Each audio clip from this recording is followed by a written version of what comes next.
So now the United States and Israel are at war with Iran. War is always wrong. Is that a controversial take?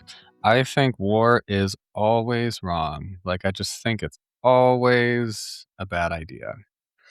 And I do understand there are arguments against that, like somebody had to kill Hitler. And let me say to that, somebody had to stop Hitler. That should not have needed to take a war. Someone right now has to stop Trump, right? Who's going to do that? I don't know how. But we need to strategize because this is unreal. How many dead? Of course, we don't know, but it's too many. It is too many. And maybe if the United States is so keen on shutting down other nations' nuclear programs, maybe we should shut down our own. Anyone ever thought of that?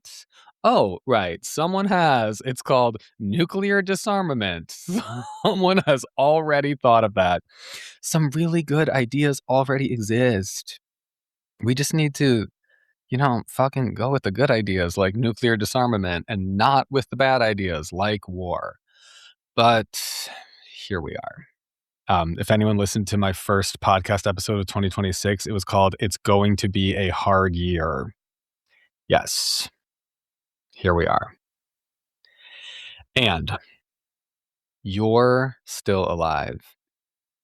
And that means you still have the opportunity to live a good life. You still have the opportunity to thrive. And you still have the opportunity to heal your chronic pain. I will not be stopped from staying true to the message of the Mind Body Medicine for Chronic Pain podcast. You know what we're here to talk about. And it may seem stupid or irrelevant when the world is in such a sad state, but I feel like I can't really put eloquent words to it. Healing from chronic pain, even when the world is like this, no, it's not stupid. It's not irrelevant. Your life is still important. You are important, always, no matter what. Okay, by the way, hello. My name is Sean Hershey. I am a therapist, and I specialize in helping you, if you so choose to come along on this ride with me. I specialize in helping you heal from chronic pain and chronic symptoms using emotional and psychological modalities. Most people don't even know it's possible, but it is. It most certainly is. So today we are here to talk about is something wrong with my nervous system or not? Which is a great question. Is something wrong with my nervous system or not? Another way of asking this is is my pain a false alarm or not? So let's get into this. Chronic pain and chronic symptoms are danger signals in the body. I'm going to talk about pain and symptoms today. And when I say chronic pain, you can substitute chronic symptoms. And when I say chronic symptoms, you can substitute chronic pain. They're the same, they follow the same pattern in the mind-body system. So we can use the words and concepts interchangeably. Even though it feels different, each symptom feels very different in the body. It follows the same pattern. So I'm going to use that vocabulary interchangeably. So, is something wrong with your nervous system or not? Is your pain a false alarm or not? In the world of TMS healing and the world of neuroplastic symptom recovery therapies, there is some mixed messaging about this. So it is confusing. So let's wade into these waters. On one side, you will hear your brain and nervous system are misinterpreting signals from the body. your brain and nervous system are like misinterpreting safe signals from the body as if they are dangerous. Okay? You've heard that before. All right. On the other side, you will hear like that there's nothing wrong with you. There's nothing wrong with your nervous system. It's functioning perfectly. The pain and the symptoms are just your brain and nervous system functioning perfectly. Your brain and nervous system are responding to the repressed emotions and the fear you have of your emotions and the fear you have of your truth and the fear you have of your trauma and the fear you have of being yourself. Okay? So which is true? Is your brain wrong or is your brain right? Is your nervous system wrong or is your nervous system right? Here's my take. Both are true. Really, both of these things are true. Sometimes pain and symptoms are false alarms. Sometimes pain and symptoms are true alarms. Okay? True alarms meaning your body knows truths that your conscious brain does not know yet. And that pain, the pain and the symptoms like that pain is alerting you that like something's there, you know, something is there. So sometimes, yes, the pain is a false alarm, and sometimes it is a true, real alarm. So, all right, we're going to talk about both sides of that false true coin today because it's helpful to understand both in your healing. All right, so just to like drive this home, sometimes pain and symptoms are false alarms. That means the pain and symptoms are caused by neural pathways that haven't shut off yet, like it's the brain conditioning. Sometimes the pain and symptoms are real alarms, and that pain will wake you up to what you really feel. Your body is viscerally feeling the trauma that you really went through. The pain is a danger signal and it's a real alarm waking you up to the real danger that you're not feeling what you really feel and you're not getting what you really need or you're not being who you really are. So, okay, maybe that makes perfect sense to you and you see both sides and you're like, aha, got it, makes sense. Maybe, maybe not. Either way, we're going to take this a little bit deeper and hopefully this will make it make more sense. All right. So, what do I mean? Sometimes pain is a false alarm and sometimes pain is a real alarm. How are you supposed to know the difference? And how do you heal from chronic pain and symptoms, whether they're false alarms or real? You know, I get that some people are like, I don't care. Like, I just want this gone. Okay. Well, that is what we're here to talk about today. Both sides of that coin. Sometimes false alarm, sometimes true, real alarm. Two sides to that coin. All right. So we're going to start with side one. Sometimes pain is a false alarm. I'd recommend people look into the work of Alan Gordon. He has a book called The Way Out. Alan Gordon does great education around this piece of chronic pain healing when pain is a false alarm. And this piece is like so it should be very easy to believe and to understand. This is the most like uncontroversial part of neuroplastic healing. Like it just makes very straightforward A plus B equals C kind of sense. Very logical. The brain can misinterpret safe signals coming from the body as dangerous. That can happen. And since pain is a danger signal, uh, then yeah, that sense of danger causes pain. So, okay, this kind of thing where pain is a false alarm. This can happen like a good example, classic example would be after an injury. So, say, oh, what's an injury? Say I sprain my finger, and you know. My finger hurts, and my finger hurts bad. And yeah, that's because like my finger's in danger. Pain is a danger signal. So yeah, like my finger's hurting because I just sprained it.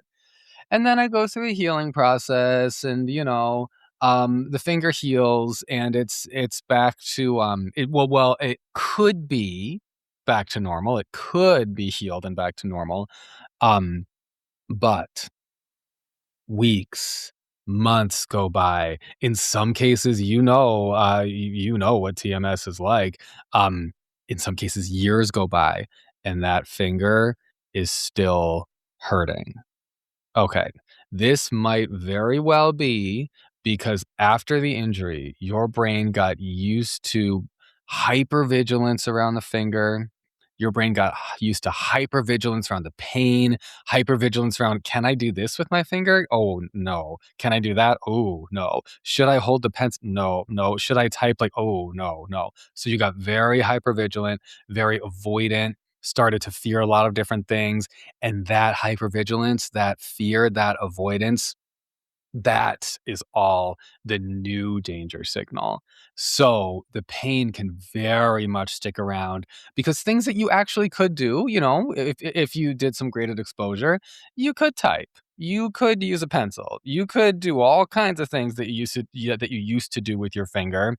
You could be right back to normal, full functioning, but you're not yet because you're afraid and you're holding yourself back. And as such, you really do still have pain and symptoms coming from the finger. So that is an example of a false alarm where you have the pain, but there's no true danger. So all right, that's one example. Another example could be you have pain or symptoms due to the pain threat cycle, or you could also say the symptom threat cycle. So, all right. So I'll give an example of that. Say you feel some pain for some reason, and say you feel some pain for an emotional reason. Like there's an emotional reality in your life. You are stressed out. You're repressing something. There's some kind of emotional danger in your life, and it's a threat. It is a threat.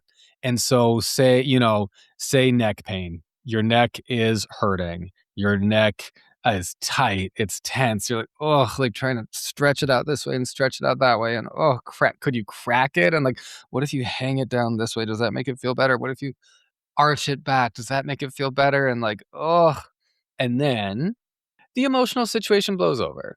And it's no longer a big deal. And so that emotional situation is no longer causing the pain, but now you have moved into the pain threat cycle. So every time when you wake up, you think like, oh, my neck. Those of you with chronic pain, you know the feeling. The moment you wake up, my neck. Oh god, my neck. And it's the first thing, it's like, does it hurt? Does it not? Ooh, when I get up, is it gonna hurt? Can I today, how long you think I can sit? How long you think I can do this? How long do you think I can do that? Do you think I could do this today? Oh, I don't know, I couldn't yesterday. All of that anxious threat, fear-based energy, that really causes a danger signal in the mind-body system, and that makes the pain worse. And then when the pain gets worse, you feel more threatened, and then when the sense of threat gets worse, your pain gets worse, and it's just a downward spiral. And that is another example of the pain being a false alarm. You don't have to be at the bottom of that downward spiral. Um, you are. So what we have to do is like through graded exposure, work our way out of the downward spiral. But the pain itself is there. It is real, but the alarm is a false alarm. So how do you get out of pain when it is a false alarm? All right. Like I said, looking into Alan Gordon's book, The Way Out, would be very helpful for more information. I highly recommend that. Great book. Um, he also has a podcast called Tell Me About Your Pain. Great podcast.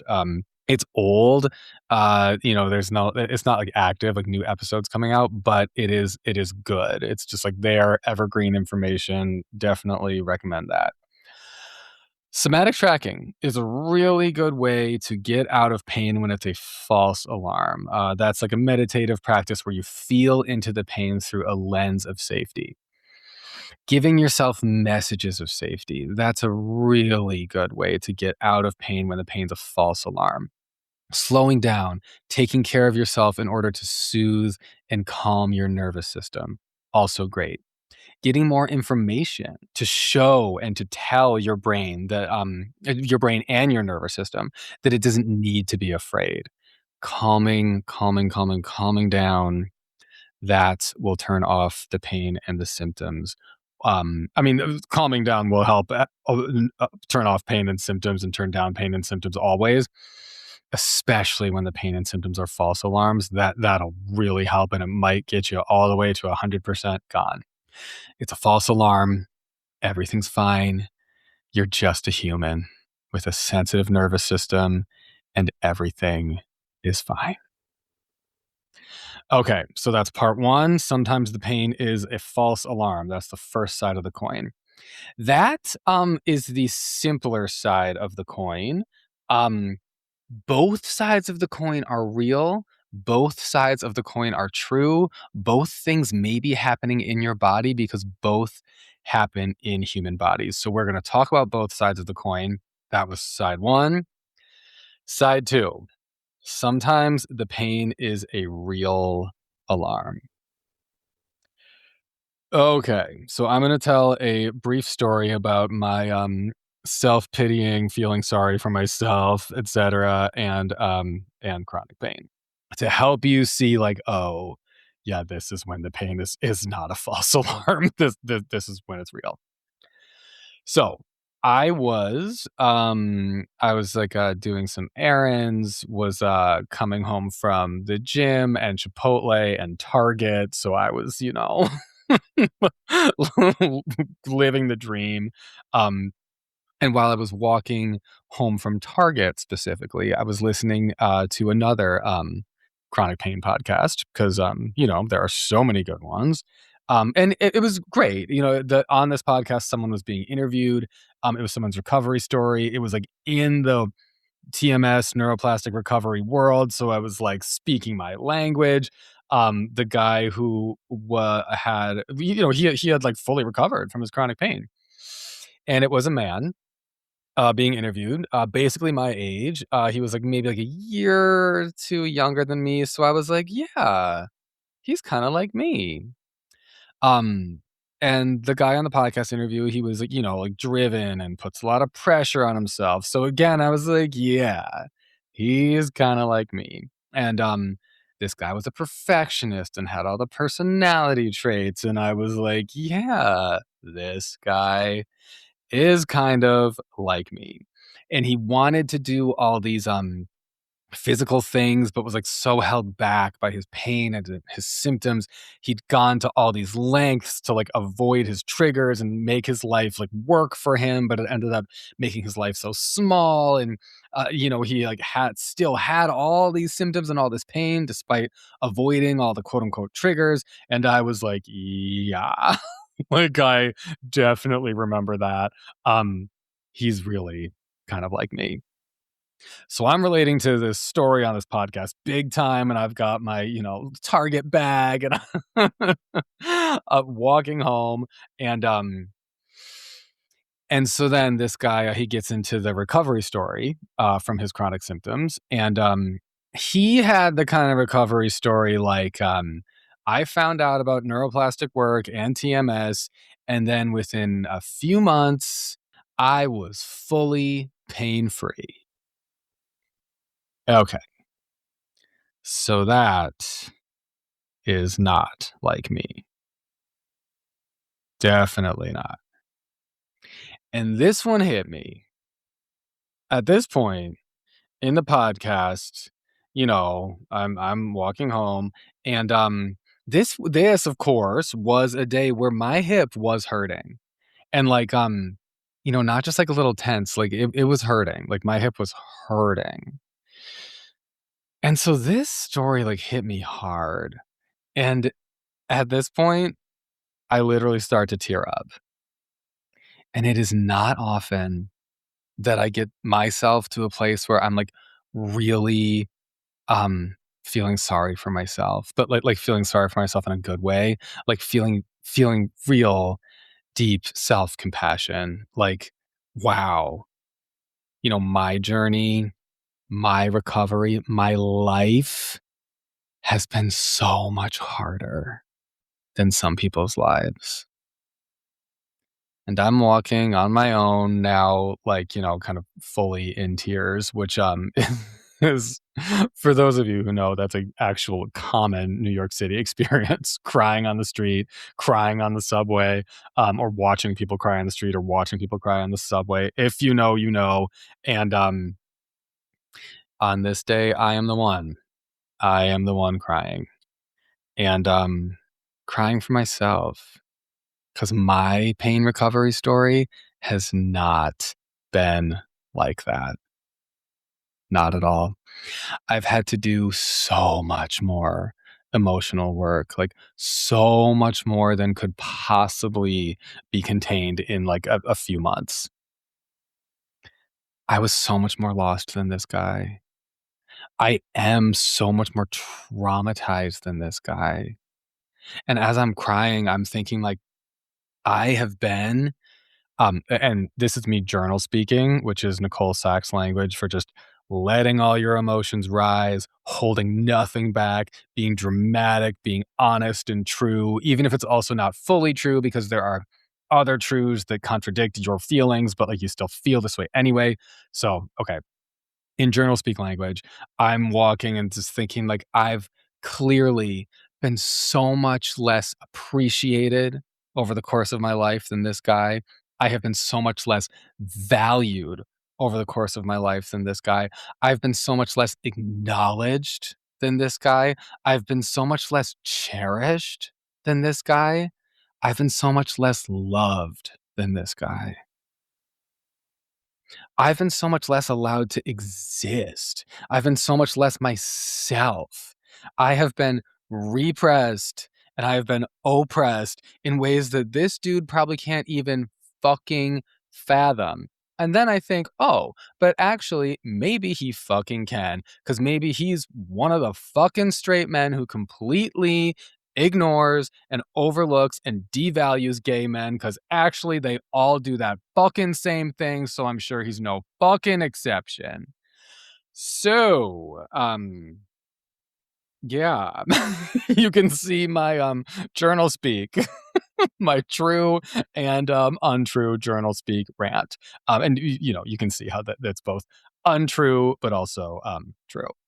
And I'm angry and I'm sad, and I feel alone, and I hate the world because I'm like, I thought I was just listening to this nice little podcast about a guy who's kinda like me, and it turns out he's nothing like me, and he wins, and I lose. Okay, this I'm sharing this story because I am the example in this story. I am the example of when you know your pain and symptoms are not false alarms. Okay. In this story, I am the example of what it feels like when your pain and symptoms are real alarms. Okay. And we could treat those feelings and those beliefs through like a simple cognitive behavioral lens, like the negative feelings and beliefs that I'm having on this walk home from Target. We could treat them through a simple cognitive behavioral lens as though they're false or distorted. And we could be like, but you are loved. You are allowed to be yourself. Now, you don't know this guy's life. And honestly, you shouldn't compare yourself to him like this because, like, you have no fucking idea and you're being so hard on yourself, and all of those things are true. All of those things are true. And, there are many truths in life, right? In life, there are many truths that can all be true at once because I'm also sad and angry and crying, and all of those things are true too. These deep feelings that are coming from me, like the sadness, the depth of grief, the terrible negative comparison, the anger towards this fucking straight man who I dared to think maybe was sort of like me. The fact that my chronic pain and symptoms have been so much harder to shake, that is all evidence that something real is going on here. Okay? Something very real is going on here. And a little CBT cognitive reframe is not deep enough for what I really need. It is not deep enough. And in my life, I've clearly been dealing with pain and symptoms that are real danger signals, not false ones. Okay, so we're just going to do a little comparison back to false alarm and real alarm. False alarm. What happens if you get stuck in the pain threat cycle and you fear sensations in your body and you're so scared to get up, to walk, to run, to do anything physical? What happens? You get chronic pain. And then you learn about neuroplastic recovery therapies and you learn about TMS and you do the psychological work and you reverse that and you get better. That is when the pain is a false alarm. Old school Dr. Sarno book cure. That would be an example of finding out that the pain is a false alarm. And you're right. The pain is a false alarm and you can chill out. All right. What happens if you've had your true self negated and shat upon and forgotten and neglected over and over and over? And then you start doing it to yourself because that negative treatment becomes internalized and it's how you treat yourself. And you don't even really know you're doing it. And you don't even really know who you are. And you don't even really know what you want. What happens then? You also get chronic pain. Yep. And that's when the pain is a real alarm. And so there's emotional work, and there's the need to reconfigure your relationship with yourself and the need to tune into yourself big time. Okay. I'm sharing this with you because it's fun to walk home from Target with you. And also because, like, I don't know your story exactly, but maybe you have pain and symptoms because something's really wrong too. Okay. That would make you kind of like me. And if so, okay. Cry it out. Feel, feel whatever. It's okay. It is okay. And it's also not okay, right? Right. And the truth is, most of us who have chronic pain, we have some instances in our lives where pain is a false alarm, and some instances in our lives where the pain is a fucking true alarm. And so it's good. It's very good to know about both. That's why on this podcast, we talk about both the psychological work and the emotional work and patiently attuning to your true self because it covers all of those bases. The truth is, most of us have some false alarm going on in our bodies, and most of us have the real alarm is going on in our bodies. And this guy in the podcast, truly, I don't know. He didn't get deep into the process of his recovery story. It is safe to hypothesize that he had a little bit of the real alarm going on too, because most of us do. And also, that's true with somebody who reads Dr. Sarno's book and gets a book cure. Usually, there's an emotional component to that too, a realization like, oh, my pain isn't this physical cause, it's actually this psychological and emotional cause. And re retraining the brain on the psychological and emotional, that solves for the pain. So, it's usually not as simple as like it is either a false alarm or it is a real true alarm. Usually there's a little bit or even a lot of bit of both. And I'm just saying it's easy to say for the sake of like the story as I'm like delineating the difference. It's easy to say like this guy on that podcast, his example is a false alarm. My example on my podcast is a true alarm. And certainly probably both of us are dealing with both. I have certainly dealt with both, like definitely just because I have the real alarm going off in my mind body system that meant like I really had to do a lot of work. But like beautiful work, like work is the English language is so limited. It's like work because it is work, so that's an appropriate word to use. But that makes it sound so shitty. It's also like beautiful and profound, and it's like, is it work if it like moves you forward and feels really good, and you're so glad you did it? Like I don't know, but you understand what I mean. For the sake of, like, dealing with the language that we have, the emotional work, I also had to do a lot of the psychological work. They are both in there, false alarm and real alarm. It is safe to hypothesize that this guy from the podcast, that, like I said, that he had to deal with a little bit of both as well, or even a lot. Both a false alarm where it's like this is all safe and you just need to relax, and a real alarm where it's like there's actually some real emotional stuff you need to attend to. So, to help make this clear for you in your life, I'm just going to give a few examples of pain and symptoms being real alarms so you can clearly see this, so this can help you. All right. One clear example. Your pain and symptoms start when you graduate from school and you enter the adult world. Yes, that means something needs to be worked through. And it doesn't mean you need to age reverse back and go back to school, relive your youth, because like that's not possible. But it does mean that your body and yourself don't feel good about your current life. If your body felt good while you were in school and then you graduated and moved on and your body suddenly really does not feel good, okay, that means there's something in your current life that your body doesn't feel good about, and that's you. That means there's something that you don't feel good about. So you're maybe repressing some emotions that need to come out. You're maybe repressing some parts of yourself that need to come out. Or maybe you need to make some changes in your life so that your body can relax and so you can relax and so you are happy and you can enjoy yourself.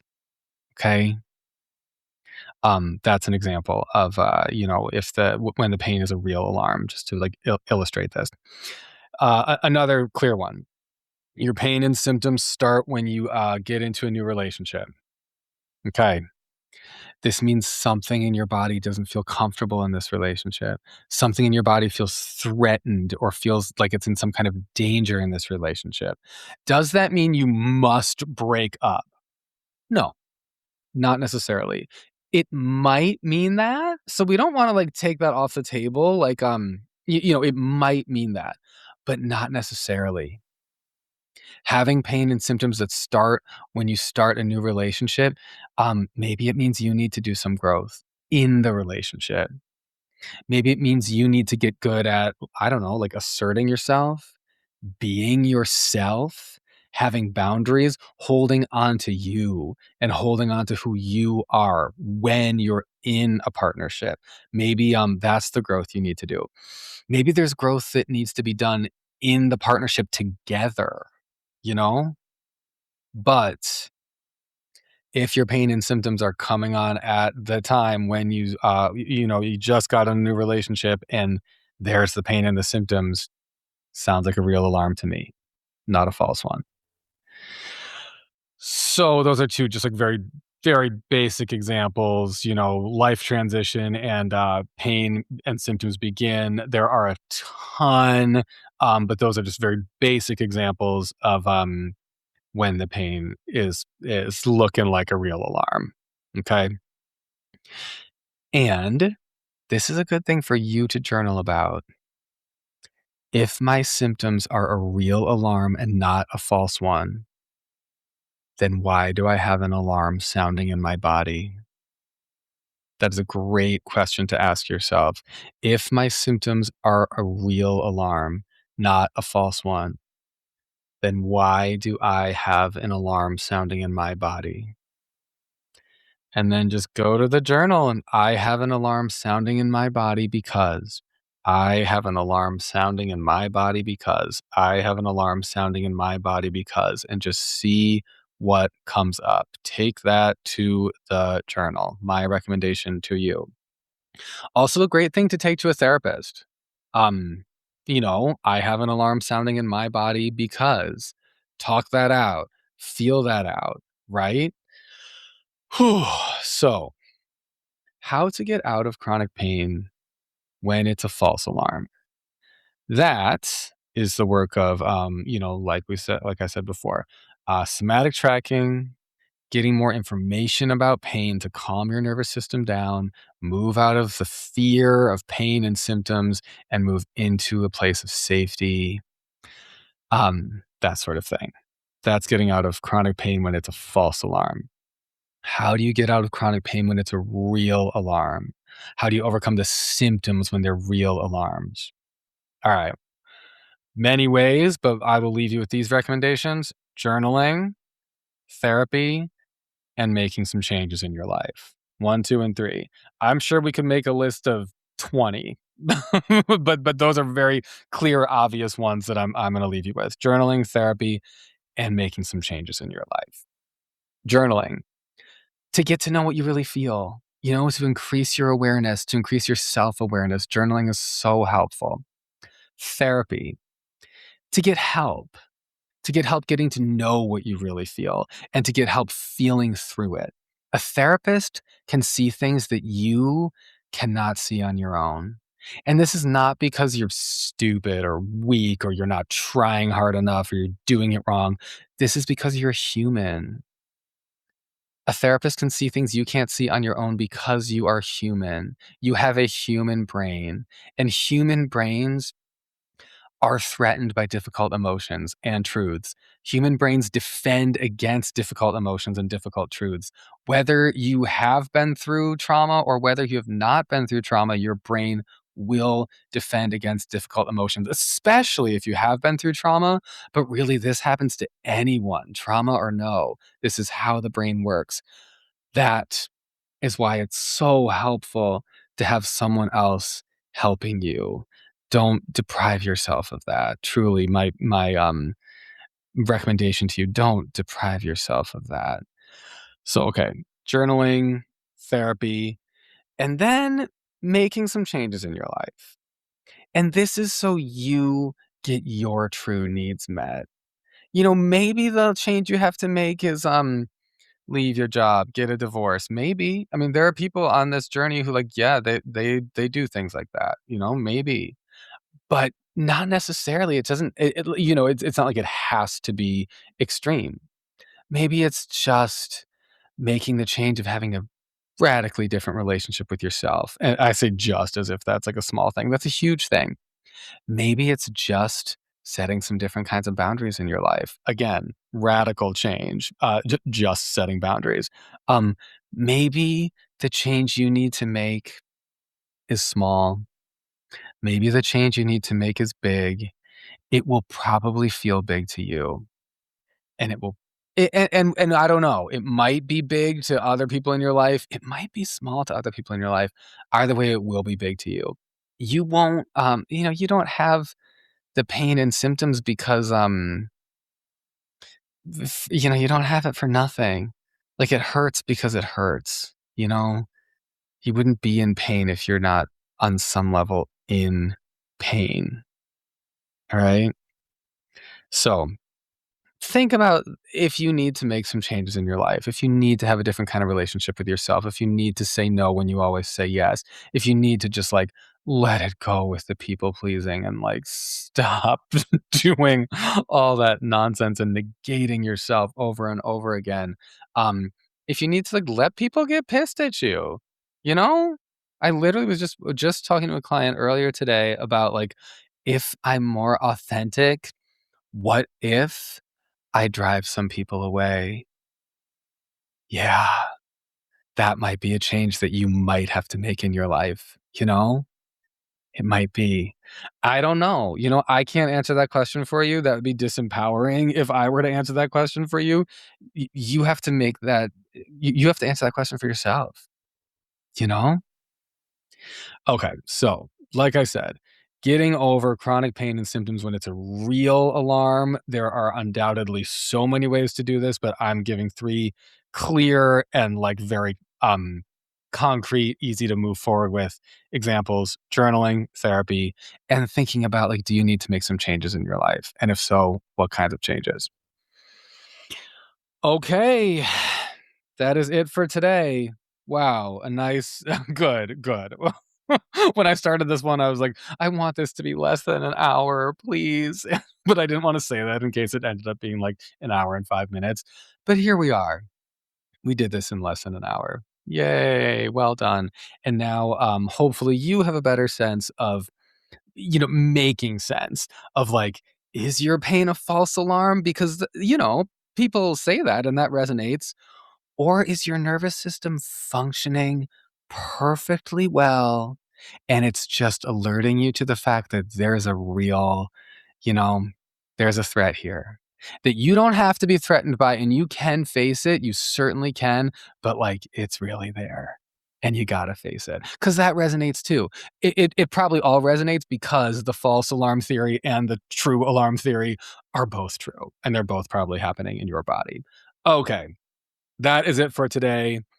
Go forth with that info and see how that takes your healing a little bit deeper or maybe even a lot deeper. Okay. And what kind of Irish American would I be if I didn't acknowledge before I let you go the biggest Irish holiday is upon us, right? Happy St. Patrick's Day to you.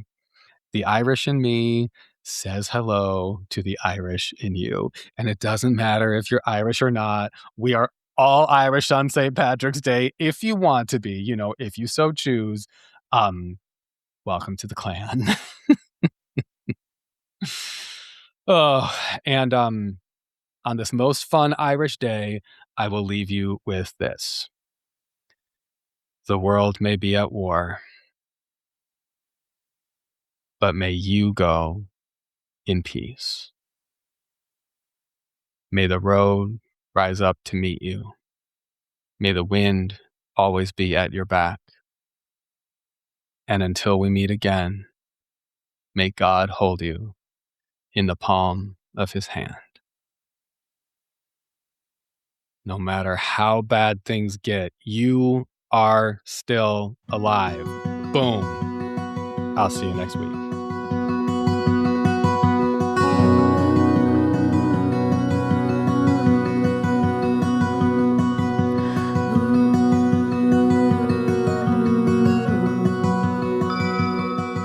If you're looking for a therapist, you found one. And you can decide. Does my vibe resonate with you? Therapy is an opportunity. Therapy is an opportunity to tune into you, to learn to feel more comfortable being yourself, to feel more comfortable with your emotions, and to feel more comfortable existing in the world in your body. Do you have difficulties in your life? Maybe it's chronic pain, maybe it's something else. Maybe you want to become a person who likes yourself. Do you want a therapist to help you? And would you like me to get to know you and to help you? That is actually an option. You can find me at SeanHershey.com or MindBodyMedicineForChronicPain.com. Both go to the same place, and if you're looking for me, I'd welcome a message from you. SeanHershey.com, MindBodyMedicineForChronicPain.com, and you can request a free consultation.